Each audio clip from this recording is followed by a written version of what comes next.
Hello and welcome to this new video. It's a pleasure for me to see you here and what we are talking about today. Today we are talking about the term penetration testing, and if you want to know a little bit more about this one and this is a hot topic for you, then stay tuned.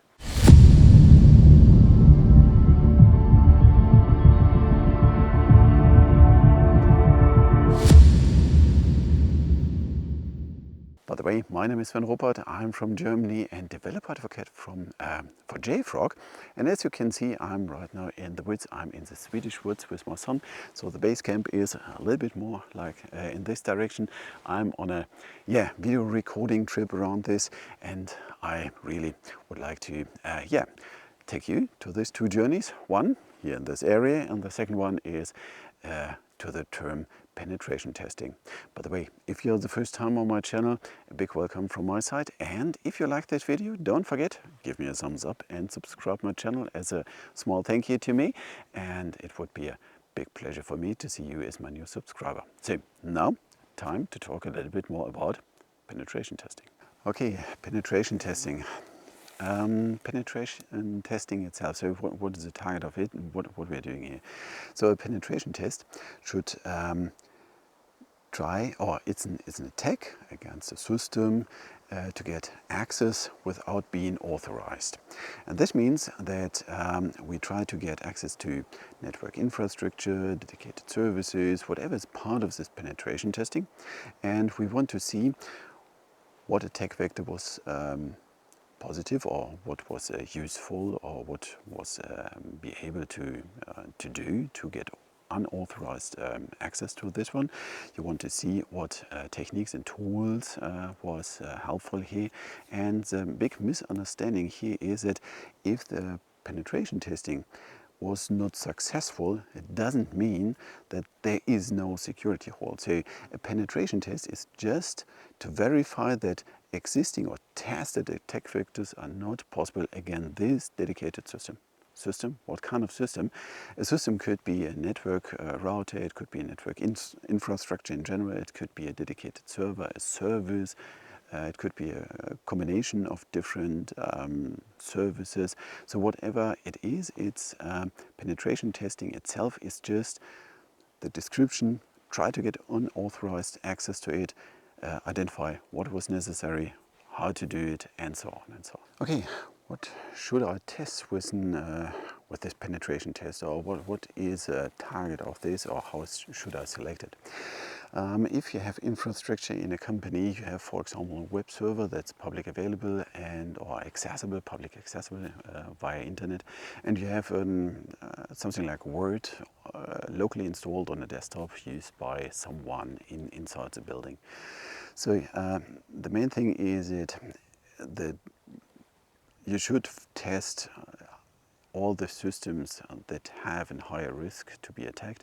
And for sure, in this example, the web server that's public available or public accessible, this is something you should test, or should test with a penetration test. And if you're looking around for tools in this area, you will see that, for example, tools for doing penetration test against a web server, you have a bunch of different tools. But if you want to test in local installed Word or something like this, then you have nearly no tool support. So on the other side, even if you have tools that are supporting you with this penetration test, it's really a very good advice that you're not doing it alone if you're new in this field. So do this penetration test if you're doing it by yourself with someone who's really experienced in this field, because otherwise the result of this penetration test is you should be very critical with this result you are getting here. So make sure that you have experienced people. It's better if you have not only one who's doing a penetration test, so that you have multiple people and multiple ideas how to attack it, different strategies to get a good result or a robust result for this penetration test. So so make sure that you're testing the high risk environments. Everything that's public available and accessible is mostly in a high risk than locally installed parts. Make sure that you're using existing tools and don't use just one tool. Make sure that you have someone who's experienced in really doing it is nearby, so don't do it by yourself and then trust this result. This is mostly not a good advice. Okay, there is one thing I want to highlight here, and this is the difference between vulnerability scan and penetration test. I see so often that people are using both more or less like a synonym, so for the same. So vulnerability scanning and penetration testing is something that works together, or one is a base for the other one, but it's not the same. Vulnerabilities are weak points inside dependencies. So let's talk about an example. You have a web app, you have an input field, and you can fill in data, and with this data there should be a request against the database generated out of this data, so that you are retrieving data. So what you can do is that you are sneaking in with partial SQL, and this is a SQL injection. Okay, so with this vulnerability report, you would get, for example, the information, okay, this library has a weak part that you can use for SQL injections. Okay, then you have in CVE, you have this vulnerability, all this stuff. But on the other side, this is just possible if all the other stuff around will make it possible. So it means if you're using just different parts from this library, but not this weak part, there is this vulnerability in, but you can't use it for a penetration test because this part of the library is never used. Okay? So it means a vulnerability scan is done by a developer. For example, if he's adding a dependency, checking the vulnerabilities, and then changing vulnerabilities, making sure that this vulnerability is not part of the system. A penetration test is done by a security researcher, and he tried to use all these vulnerabilities that are maybe part of this application. And this is a big difference. Vulnerability scan is scanning the binaries and make sure that these vulnerabilities are not there, and then you can identify, are you using this part so that it can be misused?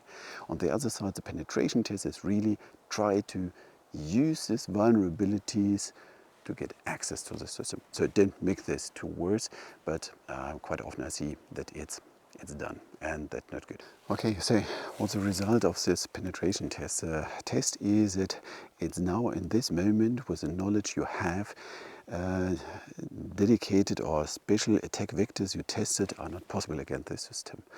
But it means maybe tomorrow you have the knowledge about different vulnerabilities in components, or the knowledge about different attack vectors that are possible, or you know different attack vectors you haven't tested yesterday, and so on. So the worst case is you have a penetration test done and tomorrow is a week again.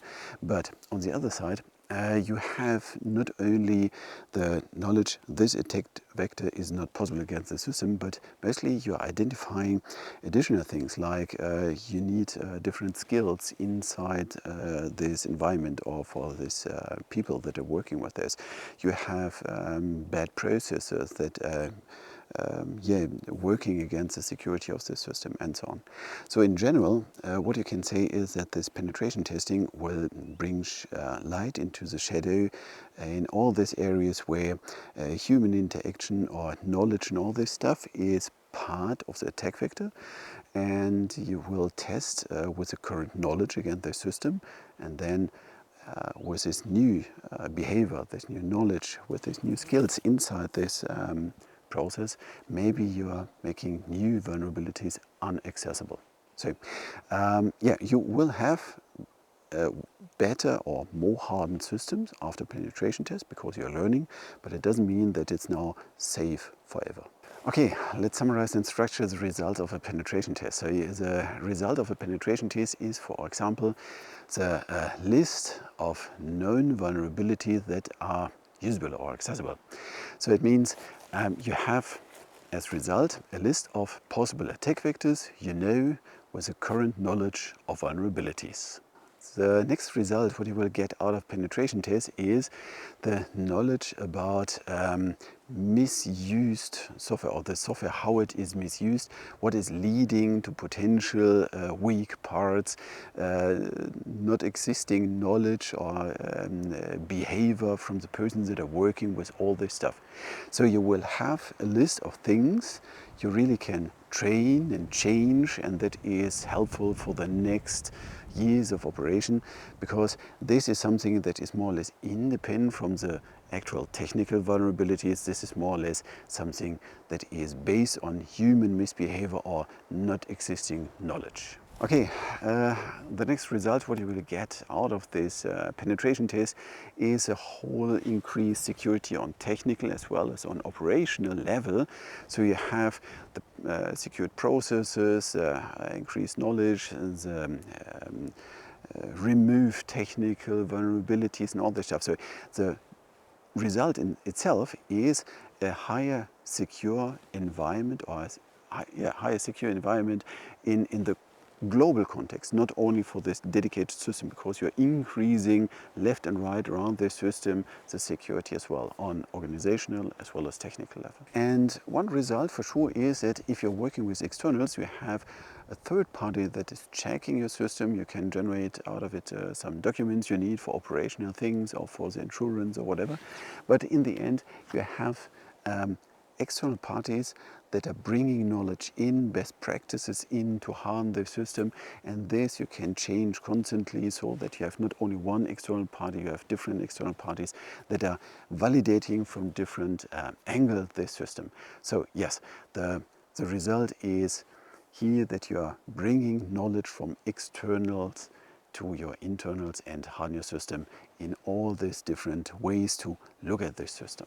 Okay, and one thing that is part of this or result of this penetration testing is the social engineering part. So you're not only looking at technical weak points, but you are trying to get information out of social media networks, contacting persons inside the company, try to motivate them to do something with phishing mails and so on and so on. So the whole thing of social engineering is over the time increasing part of the penetration testing. It's part of the penetration testing, and the awareness and what was a weak point and how they get access is one of the results of this penetration test as well. So think about social engineering aspects during the time you're thinking about penetration tests.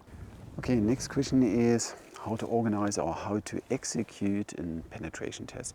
First of all, there is no general execution list, what you can just do step by step and everything is fine, because every penetration test is something individual. Again, this specific target you want to have. So after you define this is a target we want to work against, and then you are organizing or structuring the pen test itself, you're dealing mostly with two units, main units. It's an information base and a penetration phase. So these two phases. So first getting the information, then try to break in.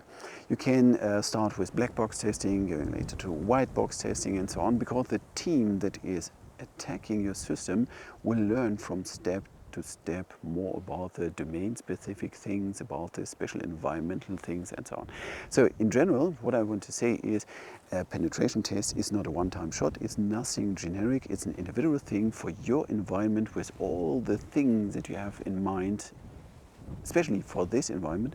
And then you're doing a penetration test step by step from global generic to more and more specific versions, and then you are extracting this information, creating documentation out of it and so on. So give the team some time to learn more and more specifics, so that you have the best result out of your penetration test. And be sure it is work for you as well, even you, if you are not the pen tester itself. So you are just a person that has to organize, make sure that there is a pen test.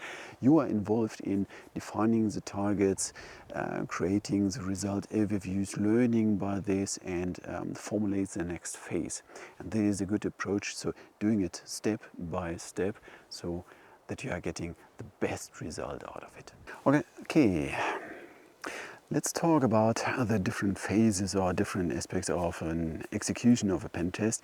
And one of the first execution steps is the information base, or creating an information base. It's based on what input you are delivering through this team that is doing the pen test itself.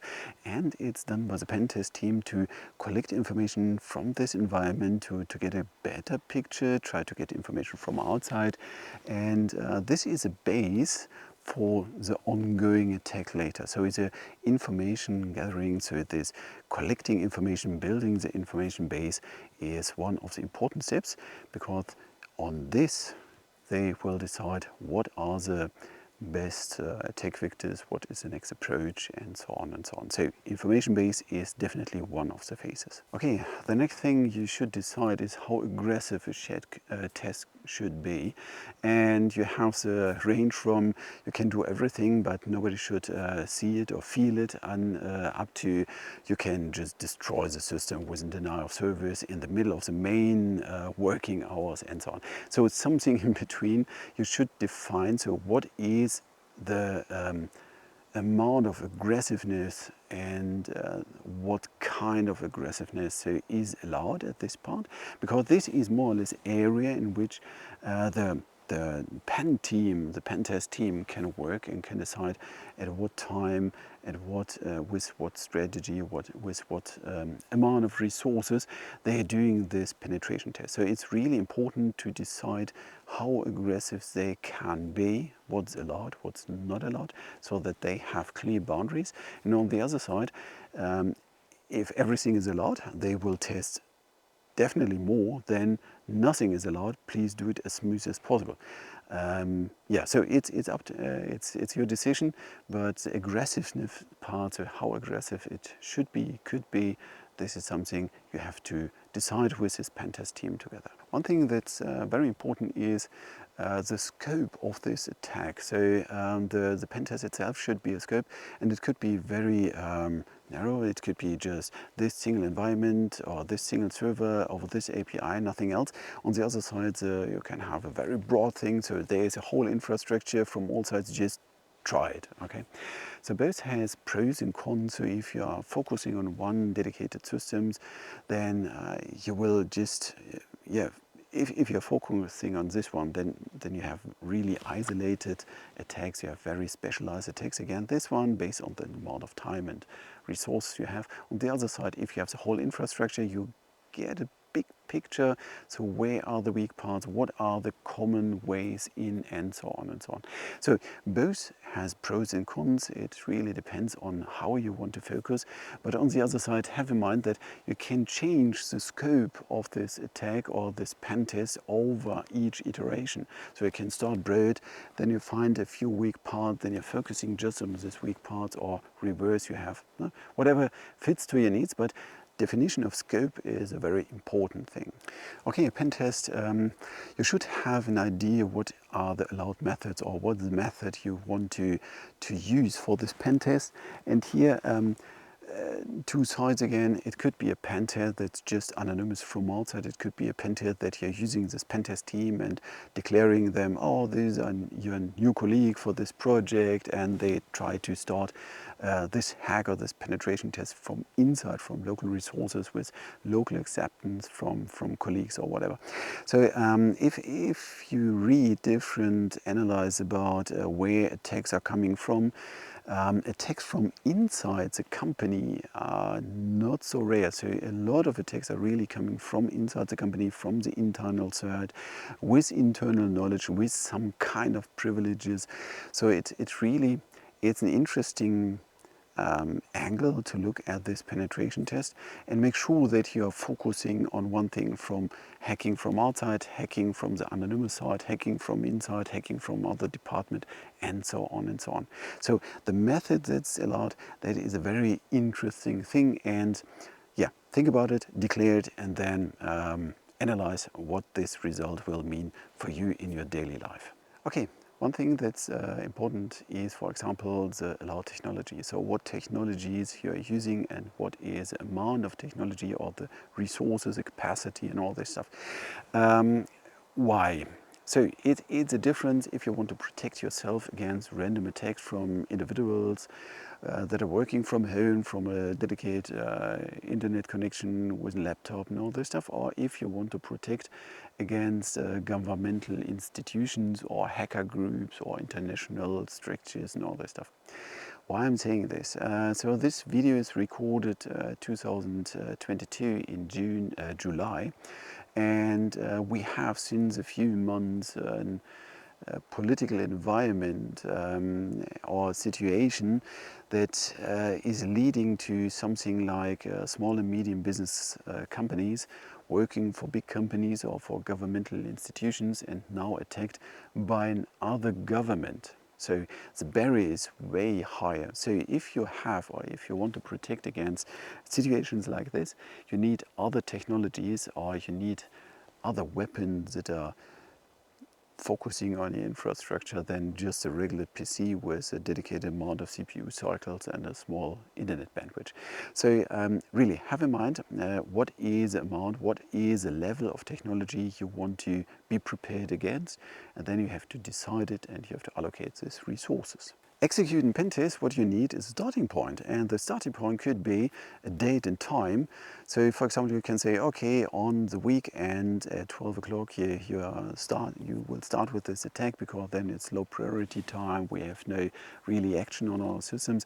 Or you say, okay, we just want to be prepared all time, and something between now and the next 4 weeks, just start with it. Okay, it's up to you at what time, day, and so on.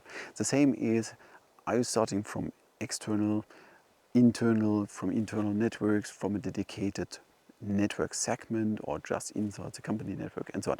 So yeah, to organize a pen test, this is part of it. So what's the day or date range, what's time, and what is the starting point in terms of internal, external, different segments, different part of the company, from different company that is associated with this company or is delivering material, and so on and so on. So this is a very interesting thing. Look at it and try to decide what fits to your needs and what do you want to get out of it from this pen test. Okay, pen test is good. We need a pen test for sure, but what are the risks of a pen test? So the risk of a pen test could be, for example, what is allowed in terms of, it's allowed that you're doing it during the main working hour, that the whole system will be inaccessible, and so on. So these are things that should be defined with the pen test team so that they are aware of where are the boundaries and what is allowed to destroy or not. On the other side, will it be allowed to use vulnerabilities to break into the system? The ongoing example in this video is a SQL injection. So, okay, there's an input field. I try to sneak in with SQL injection, try to delete data or get data out and all this stuff. Or are you going a step further that you say, okay, it's allowed to use security payload. So it is allowed that you are breaking in or bringing in malicious codes or compromised binaries, that you're installing backdoors, keylogers, and all this stuff. So make sure that you have an idea about it, and be aware of if you're just using existing vulnerabilities, if a different thing, then it's allowed to use all the techniques like keyloggers and backdoors and all that stuff. So yeah, here again, you have to decide if you're organizing this pen test. You have to decide, you have to make sure that the pen test team is aware of it. And this will bring me to the last point, and this is legal.